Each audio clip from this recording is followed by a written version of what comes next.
और कथा कौन कहता है? व्यास। कौन कहता है? कथा कहने वाले को व्यास ही तो कहते हैं। अच्छा, एक बात यहां पे और बुद्धि काम नहीं कर दी है।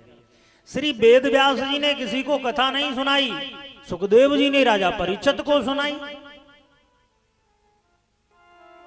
भगवान शंकर ने मैया पार्वती को सुनाई।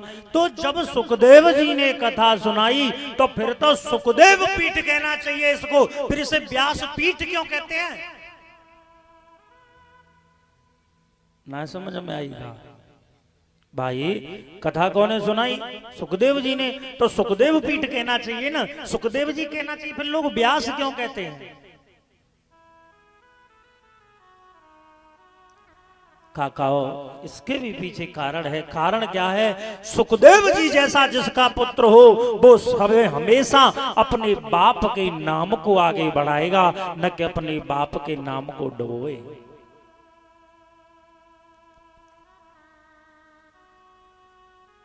उन्होंने जब भी कथा सुनाना प्रारंभ किया तो अपने पिता का चिंतन किया है और कहा कि जहां भी कथा होगी मेरा नाम लेकर के मेरे पिता के नाम से दुनिया जाने, ऐसी औलाद साहब किस्मत वालों को ही मिलती है। बोल वृंदावन बिहारी लाल की।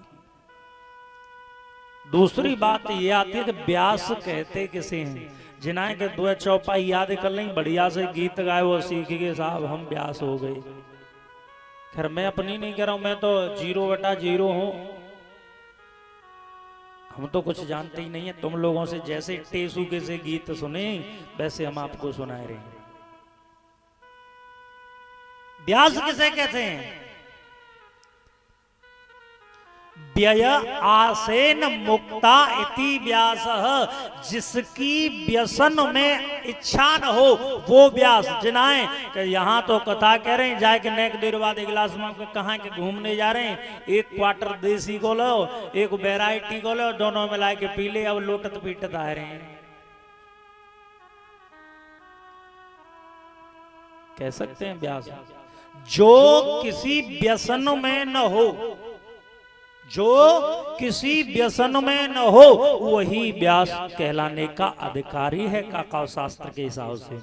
दूसरा एक और अर्थ, व्यसन रे मुक्ता इति व्यासः, जो कथा कहने से पहले व्यय माने खर्च,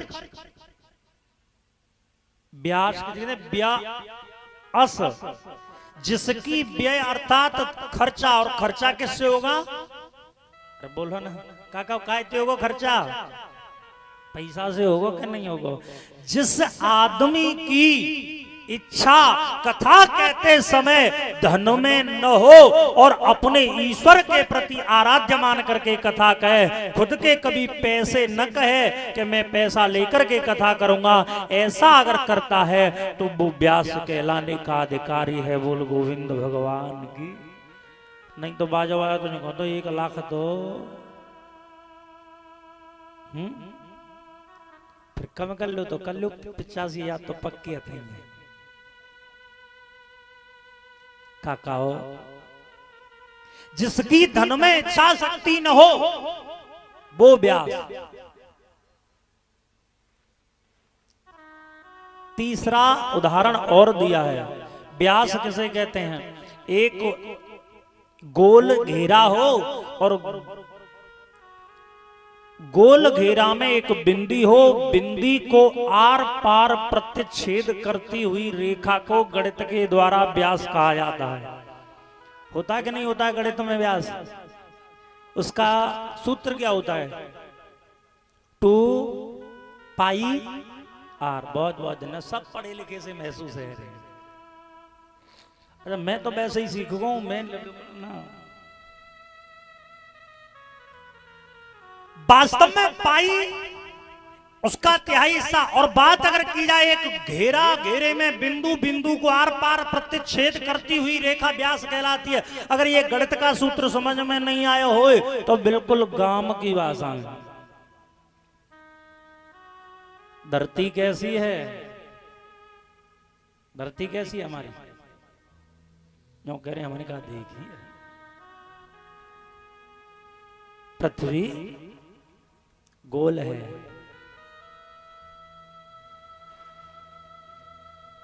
तो जिस आदमी को पृथ्वी के इस कोने से लेके उस कोने तक शास्त्र का निरूपण हो, प्रत्येक शास्त्र में परंपरागत हो, अपनी बात को दूसरे को समझाने से पहले दूसरा समझ जाए, ऐसा अगर व्याख्यान करता है तो व्यास कहलाने का अधिकारी है।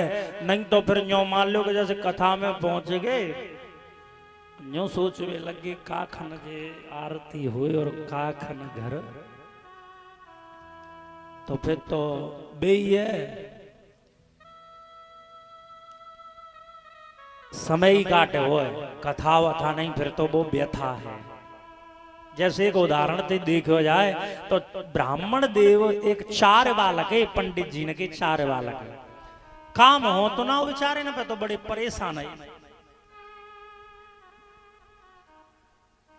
एक दिना बोले भैया न हुई तो चारों के चारों चल लें और राजा के यहाँ चल लें, हम पंडित ने के तो छोरा हैं ही हैं और कछु न कछु राजा पे कहेंगे कि हमें काम दे दो। चारों के चारों पंडित बेचारे पहुंच गए, बोले राजा हम ब्राह्मणा पुत्र से, हम ब्राह्मण के पुत्र हैं, हमें कोई काम दे दो। राजा बोलो तुम मुझे पंडित ने के छोरा हो तो तुम कर कहा सकते हो भाई, काम ऐसा ही तो मिलेगा जिसकी जैसी हैसियत। अब कौन पढ़ाई करी हो डॉक्टरी की बा इंजीनियरिंग कोर्स में दे दो तो बाकी तो यही नहीं पल्ले पर वो मुझे करनो कहा है। चौक जाको काम बइये छाजे दूजो करे मोंगरा।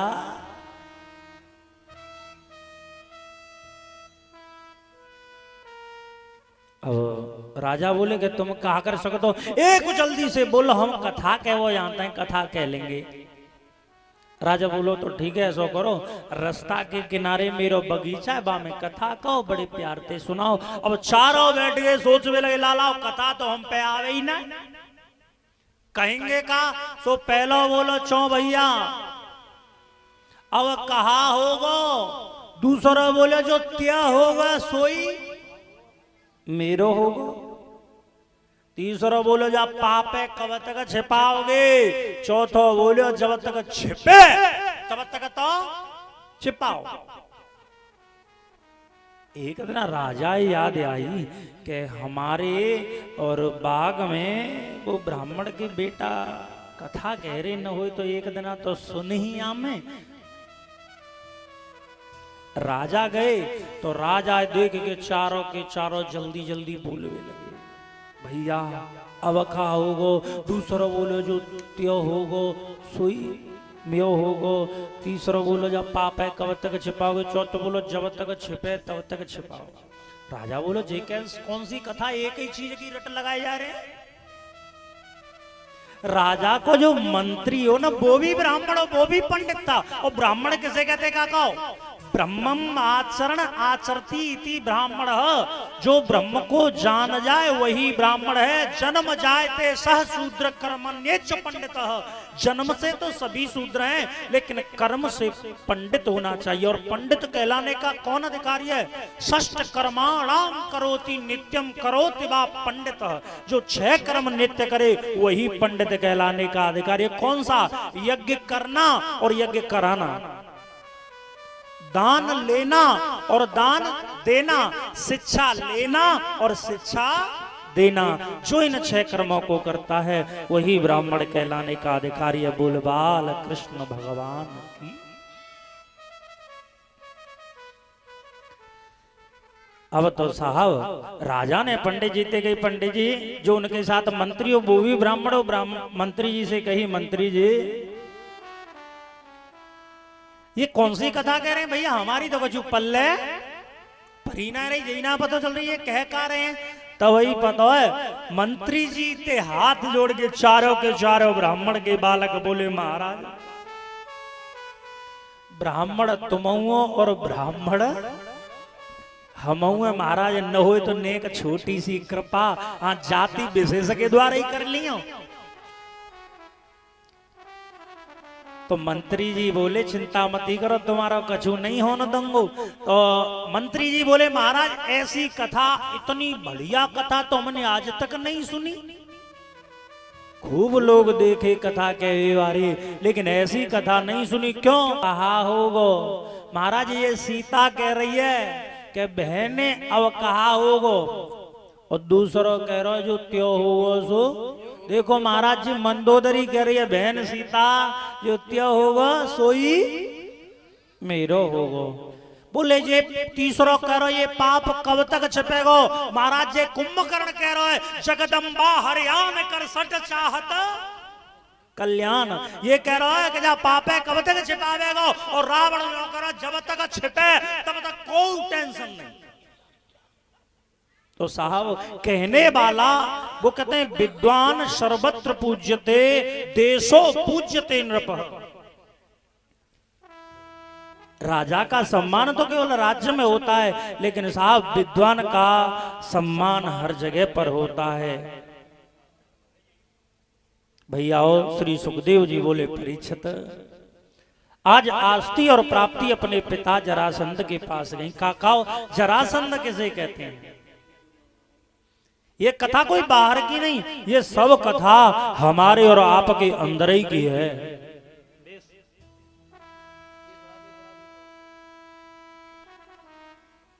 ये कथा कोई बाहर की नहीं, ये कथा हमारी और आपकी ही है। जरासंध किसे कहते? जरा माने होता है बुढ़ापा, जरा माने बुढ़ापा, और संधि माने होता है जोड़। जिसने अपने बुढ़ापे से जोड़ मिला लिया वही जरासंध है। और काकाओ काटवो तो वैसे जा बुढ़ापे को ही है। गरीबी में पता चलता है कि मित्र कैसा है, लेकिन बुढ़ापे में पता, और दरिद्रता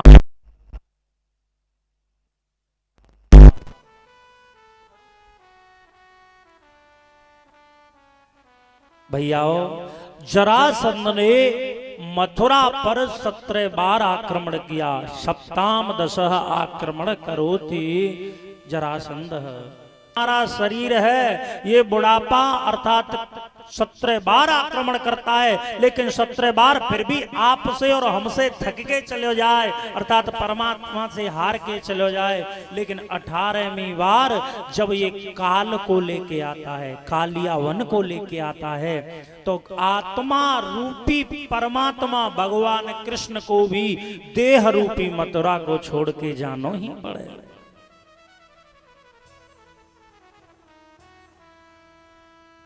जब 18वीं बार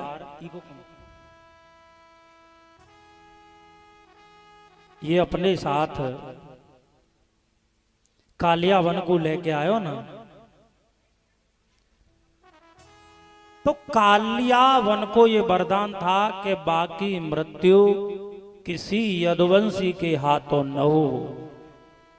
कालिया बनाया कहवे लगो सुनो, जो छलिया कन्हैया अगर काहू के आगे है कि निकरगो मैं वाही को मार दूंगो। तो भगवान बोले कि भैया काहू के आगे है कि क्यों न करें, जब जानो ही है तो या ही के आगे है कि क्यों न निकले। भगवान ने अपनो पीतांबर लहरायो और आज कालियावन के आगे होकर के दौड़ने लगे। और जैसे ही रण को छोड़ा हल्ला हो गया, देखो कन्हैया रण को छोड़ के भाग रहा है, रण को छोड़ के भाग रहा है। तो भगवान को वहीं पे एक नयो नाम पड़ेगा, रणछोड़ भगवान। और गुजरात में साहब कन्हैया को कन्हैया कह के कम पूजते हैं, वहां पे रणछोड़ कह करके ज्यादा पूजते हैं। बोली रणछोड़ भगवान की जय।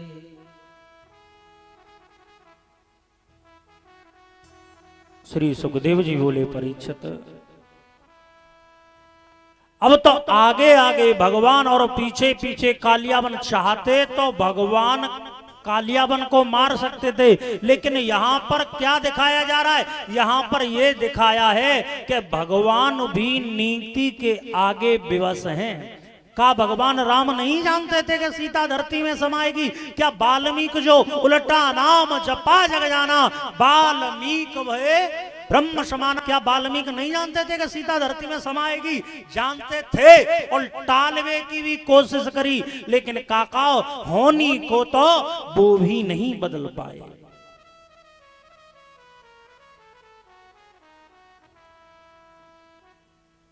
और आगे आगे भगवान और पीछे पीछे कालियावन। और एक प्रवर्षण नाम के पर्वत की गुफा थी, और वे ही गुफा में सोए हुए थे मुचकुंद जी महाराज। ये मुचकुंद जी महाराज राजा मांधाता के पुत्र थे। भगवान ने छोड़ी क्या है मथुरा, चले कहां? राजस्थान में। पहुंच गए कहां के? धौलपुर। और धौलपुर में आज भी वो गुफा है, लेकिन बा गुफा में वो पुलिस वाले जान ना दे मैं कहूँ ये कह मैं कि कोई गलती से आंख बचा के घुस भी गए हो तो वो लौट के ही ना आए। पता ना है कौन सो बना हुआ है, वो तो परमात्मा ही जाने, लेकिन लौट जो गुफा में घुसो वो लौट के आयो ना। मुचकुंद जी महाराज ने दैत्यों से युद्ध किया, और दैत्यों में एक तारकासुर नाम का दैत्य हुआ। तारकासुर नाम को दैत्य ने वरदान मांगो कि मेरी मृत्यु भोले बाबा के बेटा के हाथन ते हो। तो जब कार्तिकेय जी पैदा हुए, कार्तिकेय जी ने वा को तारकासुर नाम के दैत्य को वध करो। और मुचकुंद राजा थे कही, हे मुचकुंद जी, आपको जो मन हो सोई वरदान मांग लो, क्योंकि आपने दैत्यन से युद्ध करो है।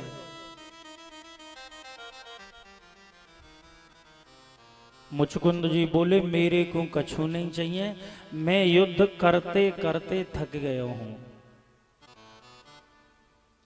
अगर वास्तव में देवो ही चाहो तो मोकू एक वरदान दे दो कि मैं सोना चाहता हूं, आराम करवो चाहता हूं। अगर मेरे आराम में कोई खलबली डाले या मुझे कच्ची नींद जगाए तो मेरी दृष्टि पड़ते ही वो जल के भस्म है जाए। देवता सोचवे लगे भैया ऐसो काम तो राजस्थान में चले हो जा, चौक यूपी में तो जोर जोर घर हैं, जोर जोर गांव है, राजस्थान में दूर दूर गांव में। अगर जर्नल नॉलेज के हिसाब से भी देखो जाए तो सबसे ज्यादा लंबाई चौड़ाई में बसा हुआ है राजस्थान, लेकिन जनसंख्या बहुत कम है। तो बोले भैया तू ऐसा कर, प्रवर्षण नाम का जो पर्वत है वहां पर चला जा, उसकी गुफा में सो।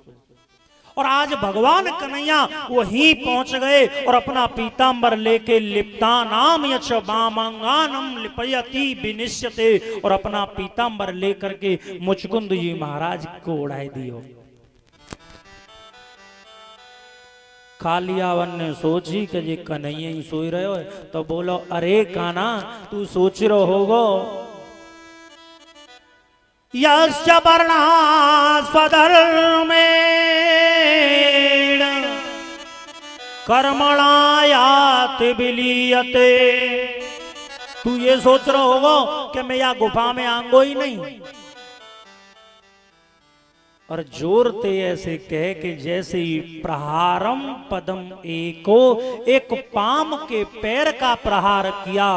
यस्यम निद्रायाम गमस्यति, जैसे ही नींद टूटी पश्याम च लोचनम, नयन खोले दृष्टि पड़ी, देखते ही देखते कालियावन जल करके भस्म हो गया। बोल गोविंदाय नमो नमः। बोलिए गोविंद भगवान की। उग्रसेन इतने बड़े धर्मात्मा राजा हैं, लेकिन उनके इतना उत्पाती, इतना उत्पाती बेटा कंस पैदा कैसे है गयो? कारण तो बताओ, कोई न कोई तो कारण रहो होगा कि न रहो होगा। तो आज सुखदेव जी कहने लगे परीक्षित, भले बुरे न के होत हैं, बुरे भले न के अंश हरणा कुसके प्रहलाद भय कोई उग्रसेन के कंस उग्रसेन के कंस।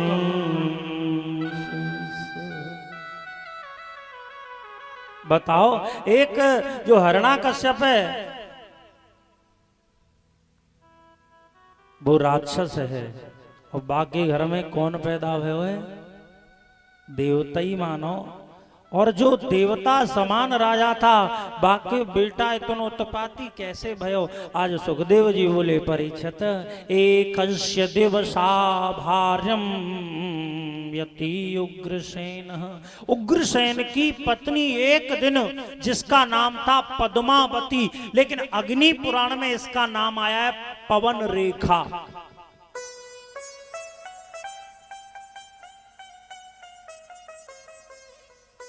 एक दिन अपनी सखियों के साथ वही पवन रेखा जंगल में गई, और जंगल में गई ना तो श्रृंगार बना के गई, और वहीं पर एक दुर्मिल नाम का दैत्य रहता था। दैत्या नाम च दुर्मिल हो निवस्य सती च जंगले। जंगल में एक दैत्य रहता था, उस दैत्य को नाम हो दुर्मिल।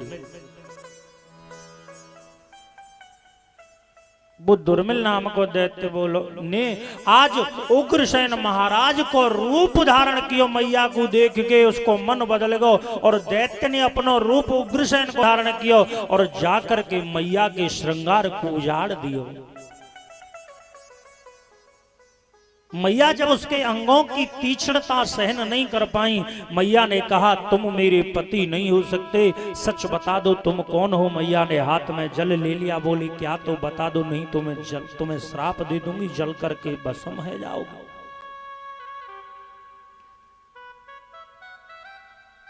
जब ये बात सुनी तो आज दुर्मिल नाम का दैत्य अपने असली रूप में प्रकट हो गया और कहने लगा रानी तुम मुझे श्राप दे दो, मैं जल करके भस्म हो जाऊंगा, कोई बात नहीं, लेकिन सुनो मैं तुम्हें एक वरदान देता हूं। तुम्हारे आज तक कोई बेटा बेटी नहीं है, लेकिन सुनो तुम्हारी कोख से एक ऐसा बेटा जन्म लेगा जिसका राज तीनों लोकों में स्थापित हो जाएगा।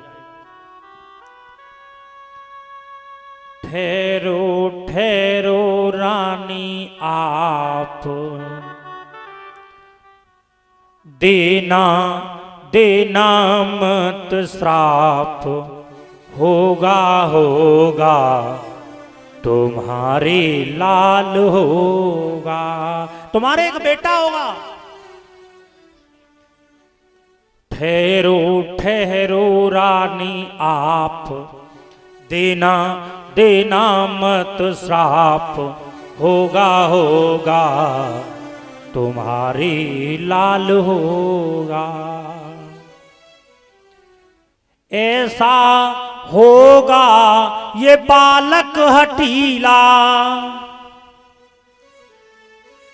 अच्छे अच्छों को कर देगा ढीला,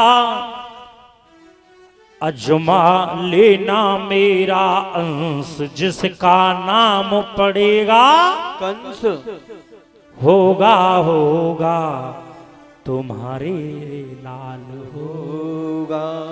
आज सुखदेव जी बोले परीक्षित यही कारण था कि दुष्ट की संतान तो दुष्ट ही होवेगी। बोल गोविंद भगवान की जय।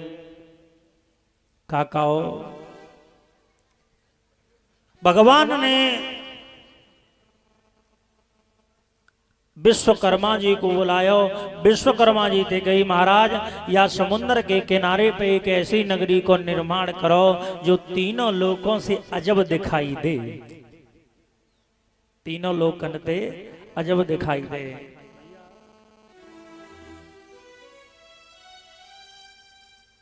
और साहब विश्वकर्मा जी ने एक नगरी को निर्माण किया, जा नगरी को नाम पड़ो द्वारका। और भगवान उसके राजा बने, उनको नाम पड़ गयो द्वारकाधीश। बोलिए द्वारकाधीश भगवान की जय। जय जय श्री राधे श्याम। श्री सुखदेव जी बोले परीक्षित, एक दिन की बात, भगवान कन्हैया बैठे बैठे रोए रहे थे। और जब कन्हैया को बैठो बैठो रोमत एक मित्र था, अंतःपुरः निवसति, जो भगवान कन्हैया के पास में रहतो।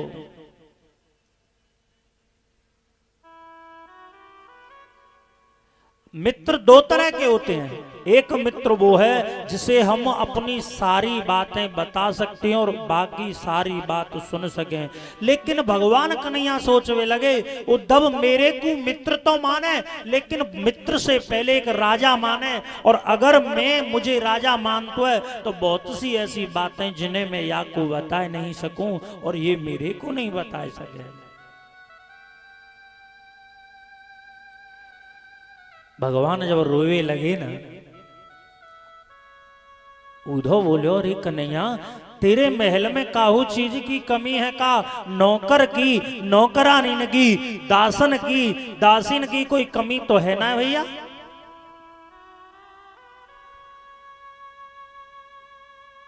फिर रोए काहे कुर? भगवान बोले, उद्धव रोता मैं नहीं हूं, रोमत तो बे ब्रज के लोग हैं। मेरी आंखें ते तो सिर्फ आंसू निकलते हैं, मैं नहीं रोता हूं, रोते तो वो ब्रज वाले हैं।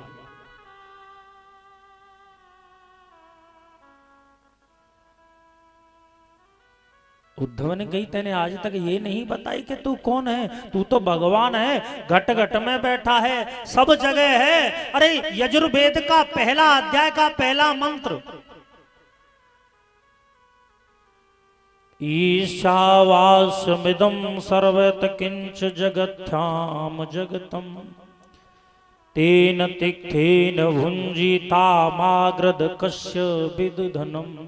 संसार में कोई ऐसी जगह नहीं है जहां पर तुम न हो। फिर उन्हें बताया, नहीं तू तो साक्षात परम ब्रह्म परमेश्वर है। भगवान बोले, मैंने बतावे की तो कोशिश करी, लेकिन कोई मानवे को तैयार हो तभी तो। हम काहू तो कछु कहवो करें, लेकिन साहब कोई मानवे को हमारी बात को तैयार है जाए तभी तो हमारी बात सार्थक है।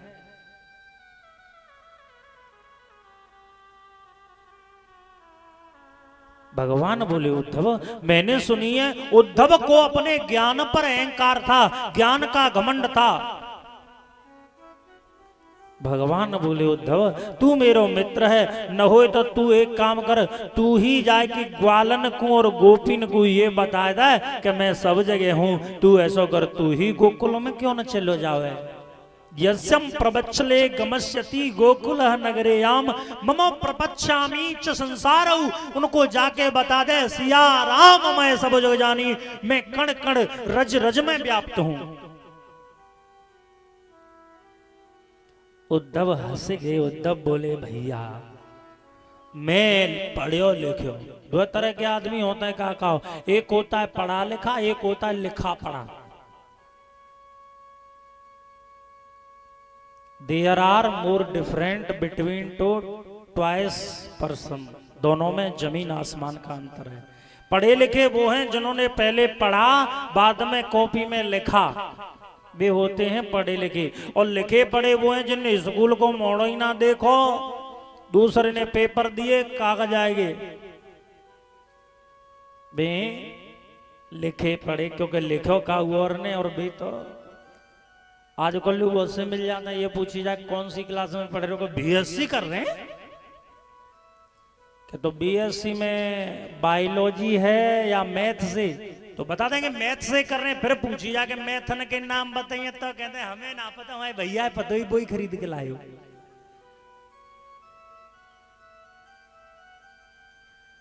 बेकार है ऐसी पढ़ाई।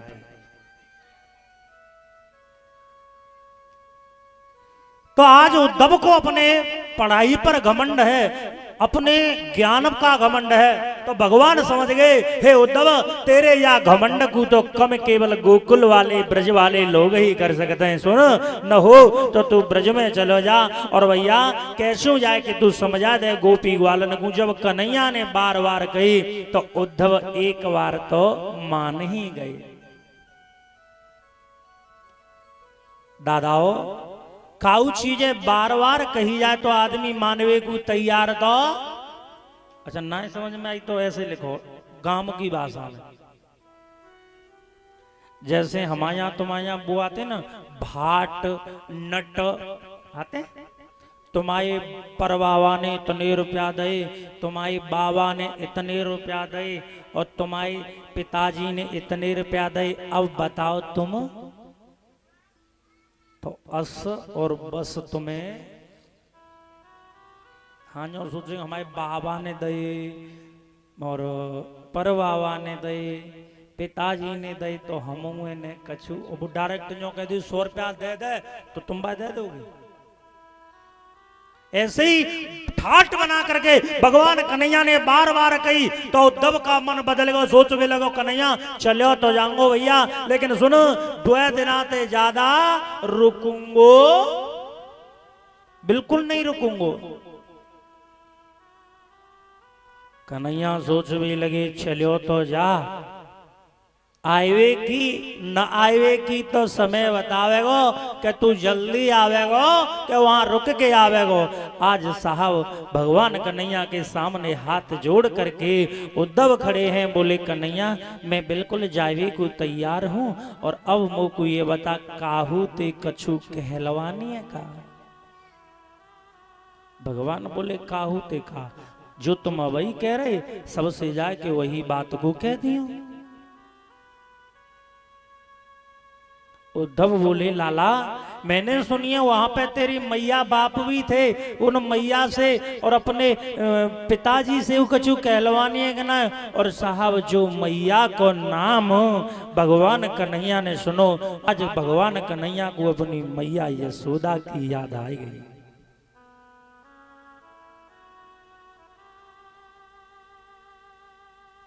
और साहब माँ तो माँ होती है, पता है किसी माँ का बेटा विदेश चला जाए या घर से बाहर नौकरी कर रहा हो तो पता है जब बेटा वहां से फोन करे और फोन पिताजी के पास आए, पिताजी मैं फलानी तारीख को छुट्टी आ रहा हूँ, बताओ तुम्हारे काज कहाँ लेके आऊं। पिता भी बता देगा बेटा मेरे कपड़े खराब हो गए या मेरे जूता खराब है गए, मेरे काज कछु न कछु सामान ले आइयो।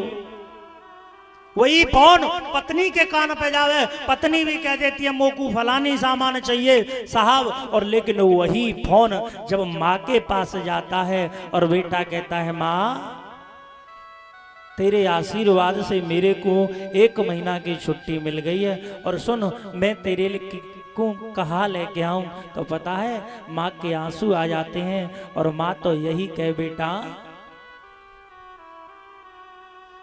मेरे को कछु मत लियो, पर हाँ तू ये बता कि तू कौन से दिन आ रहा और मोकू ये बता कि तू कहाँ खावेगो। तू जो खावे ना मैं तेरे काज वही लेके रखूंगी, तू बता तो सही। दुनिया वाले ये चाहते हैं क्या न खा जाएं, लेकिन माँ ये सोचती है कि मैं अपने बेटे को क्या न खिला दूं। इसलिए हमें अपने अपने कर्म पर ध्यान देना चाहिए।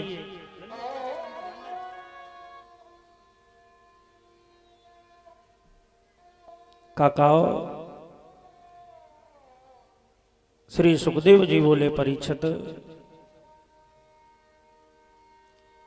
आज भगवान कन्हैया को भी अपनी मैया की याद आएगी और हाथ जोड़ के भगवान कन्हैया बोले उद्धव मेरी मैया को जाए के एक ही बात कह दियो कि मेरी मैया ने कही ना कि माँ तेरो बेटा राजा बनेगो, तो माँ तेरो बेटा राजा तो बनेगो, लेकिन आज मेरे पास धन दौलत रुपया पैसा सब कुछ है, लेकिन मेरे पास अगर ना है तो मैया तेरो आशीर्वाद, हे माँ तेरो प्यार में।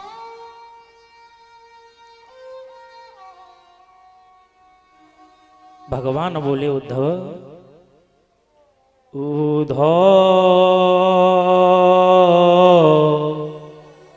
मैया को बतैयो उधो,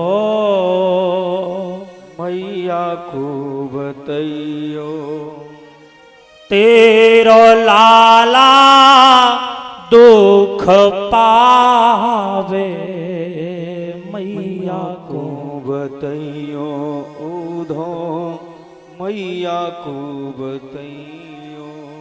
परदेश जब कोई जाता है बेटा, शुरू दौर होता है फरमाइशों का। कोई न कोई अपनी अपनी फरमाइश बता देता है, साहब मेरे लिए ये लेके आना, मेरे लिए वो लेकर के आना। लेकिन माँ की ममता तो माँ जाने, जो बेटे के दिल पर छा जाए। मैया बस यही दुआ करती, मेरा बेटा जल्दी आ जाए, मेरा बेटा जल्दी आ जाए। साहब जब बेटे को बुखार आ जाए ना, औलाद को बुखार आ जाए, तो माँ रात रात भर जाग करके बिता देती है। तेरी तुलना किससे करूं माँ, दूजा और न कोई। जब जब टूटा मेरा खिलौना, जब बच्चे का खिलौना टूट जाए ना तो बच्चा बाद में रोता है, लेकिन माँ जब जब टूटा पहले रोई, मेरी निंदिया पे निंदिया वारी है। ओ माँ, ओ माँ, तू कितनी अच्छी है, तू कितनी भोली है, प्यारी प्यारी है। ओ माँ, ओ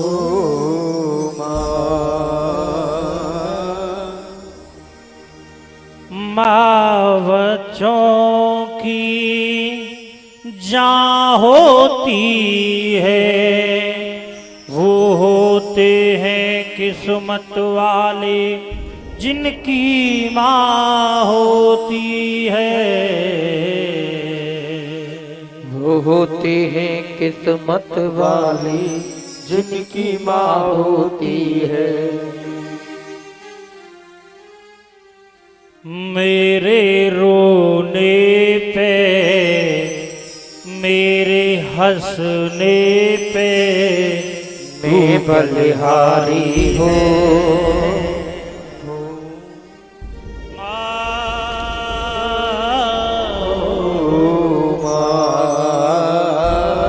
आज भगवान को मां की याद आई, हाथ जोड़ के बोले उद्धव,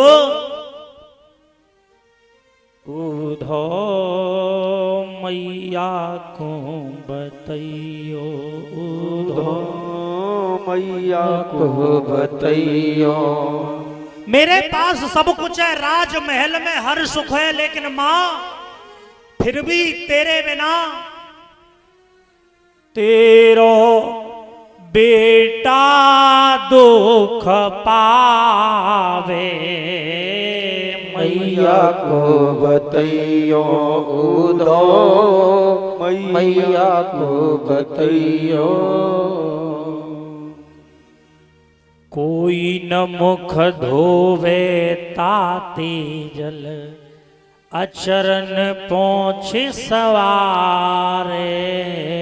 कोई न मुख धोवे ताते जल अचरन पहुँचे सवारे। भीड़ पड़े कोई बात न पूछे,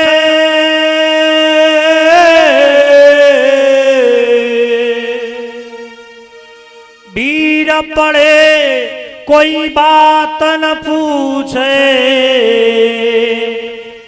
जाए समझियो मेरी मैया से कहियो दो, मैया से कहियो मेरो लाला दुख पावे, मैया को सुनियो।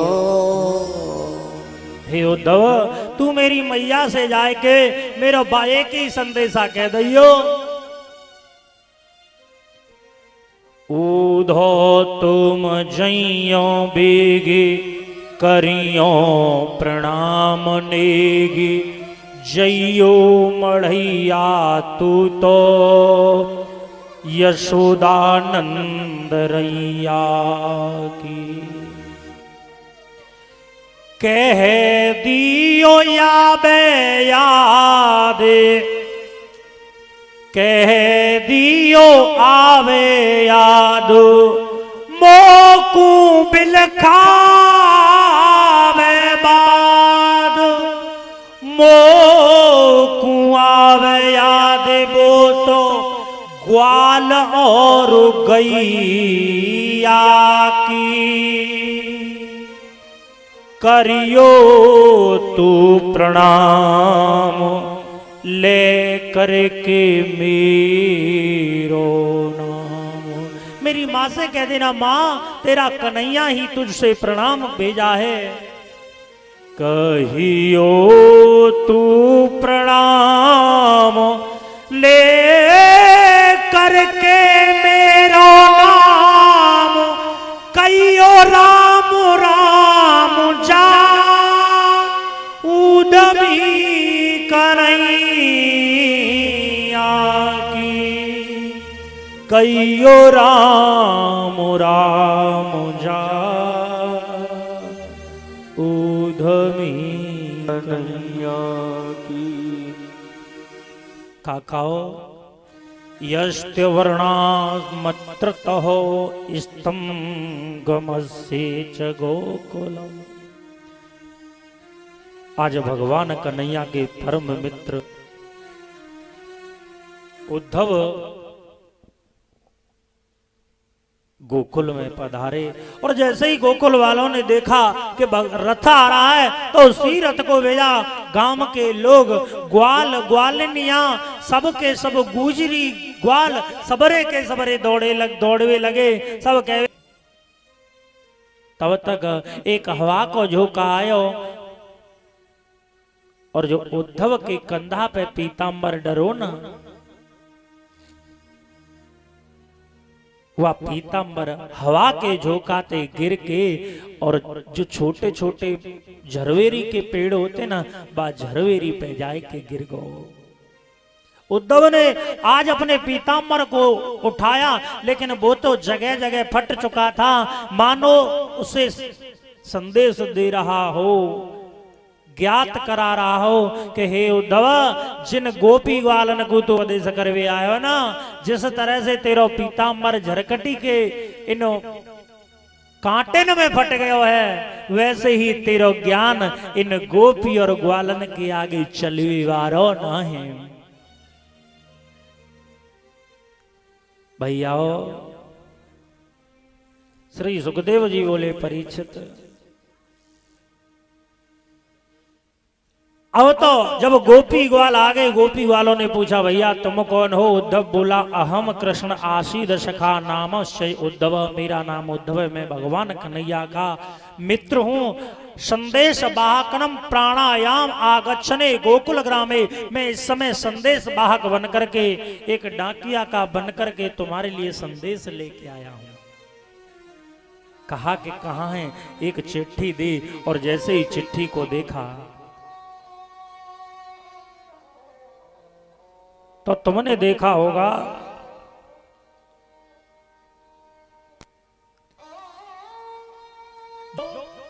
प्रेमी होता है ना, उसकी वस्तु भी सबसे ज्यादा प्रेम देने वाली होती है। अब जैसे ही चिट्ठी देखी, पत्र देखा, पाती देखी, सारी की सारी गोपियां टूट पड़ी और खींचने लगी। देखते ही देखते वो पत्र टुकड़ों में बट गया। कोई देख पाती, कोई देखे न पाती पाती। कौन सा अलंकार है? एक ही शब्द की बार बार आवृत्ति हो तो कौन सा अलंकार है? श्लेष। कोई देख पाती, दोनों अलंकार है। यहाँ पे यमक भी है। एक पाती माने देख पाना और एक पाती माने पत्र। कोई देख पाती, कोई देखियो न पाती पाती। कोई देख पाती, निज रख लेते छाती है। देख देख छीन पाती, टूक टूक भई पाती। कोई कोई रोई पाती, कोई रोई न पाती है। उद्धव बोले मैं आपके लिए ये उपदेश लेके आया हूं। तो गोपियां बोली आप यहां क्यों आए हो? पहले अक्रूर आया था, अब माने नहीं क्रूर माने निर्दयी। जो निर्दयी न हो वो अक्रूर, लेकिन हमारे लिए, हमारे ब्रज के लिए तो वो अक्रूर भी क्रूर बन गए हो। और तुम कहते हो मेरा नाम ऊधो है। कितने भी ऊधे हो, कितने भी सीधे हो, लेकिन हमें लगता है तुम भी हम ब्रजवाल। भैया हो, आज उद्धव ने कहा अरे गोपियों, अरे गलाओ, वो कन्हैया तो घट घट में व्याप्त है। गॉड इज प्रेजेंट एवरीवेयर, भगवान सब जगह है, लेकिन उसे देखो तो सही।